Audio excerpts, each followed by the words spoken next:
Billy Gibbons was the guy I got hammer-ons from. Back in 1974, we went to see ZZ Top open up for Alice Cooper, New Year's Eve, Buffalo, New York. And we got real close seats. We were watching. It was really funny because I was in the shadow of Billy's cowboy hat. So as we were playing, I'm in the shadows. I couldn't believe we're watching ZZ Top, amazing. And we played like a billion ZZ Top songs in our band and our Talus back then at the time. So this was 1974. Nobody ever touched the bass or guitar. Did not exist. Unheard of. No one ever. This was unknown. Never saw it. Nobody did it. Period. Now you see everybody. That's all they do. Sometimes it's all up there, but never happened. So we're watching Billy Gibbons. And what? Like we couldn't believe our eyes. Oh my God! Did you see that? Unreal. He touched the note, and another note came out. You know, our brains were scrambled. How could this be? We couldn't even process this phenomenon.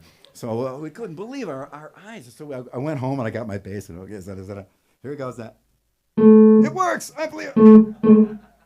You know, first time. And then I realized that I hit a note and pull it off. 2 notes.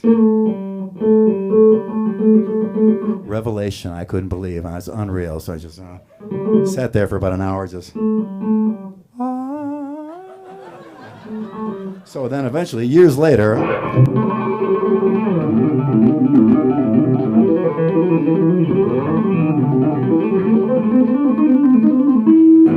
the second part,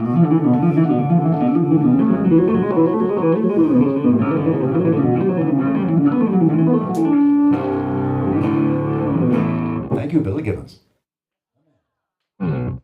No, but this is a Yamaha Attitude bass. Of course, it has DiMarzio pickups in it. It wouldn't be my bass without the DiMarzio pickups in it.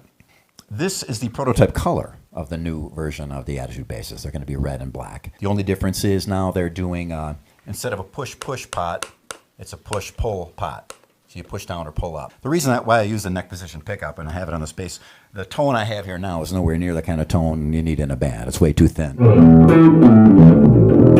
There's no low end really there at all, but you can hear the notes better. And when I'm doing a clinic, I'm generally shown what the notes are. But generally, what I'll do is, with another amp, use the other pickup.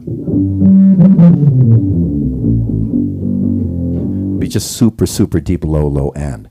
And that double pickup, double output thing has been a great help sonically, and even as far as choosing what I play, because I can get away with a lot more because I've always got that low end underneath there. A lot of times if you go up high, you lose that low end. Well, with that pickup there, you kind of always do. So it's always running through a separate amp, always humming along underneath and keeping that low end together.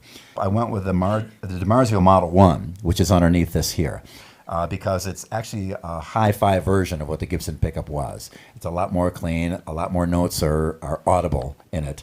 And so when I had this bass made by Yamaha, I insisted that they put the DiMarzio Willpower pickup here and the Model 1 here. And it's a very P-bass-ish sounding bass. The things we've changed on it, of course, the cutaway is in a little deeper. So you can get up there, the P-bass is about here, I guess. And the neck-to-body joint, even though there's only 2 screws in the back, this neck goes, a tongue of it goes underneath that pickup and bolts in from the front. So in the old days, my P-bass, when I would do the neck bending, the neck would snap out, and the strings would be like this. So I used to have to do a little chiropractic treatment and go and snap it back. And hopefully it was in tune, and generally it was, and we continue playing. That was in the middle of the show that would happen. So we, by doing that, we solved the problem. The neck is just rock solid. It never moves. Of course, we included the Hipshot detuner, which I couldn't. Oh, got some oil eye, I think. So, also, the 1, 2, 3, 4, 5. The top 5 frets are smaller frets on this bass. You know, you can do that on any bass if you want. It just makes the intonation a little bit more accurate up there. And I also had this fret scalloped, where the wood is scooped out from in between. Not all the way though, because you could never push this one down. And anyway, you bend these this way towards the scallop, but this way you can get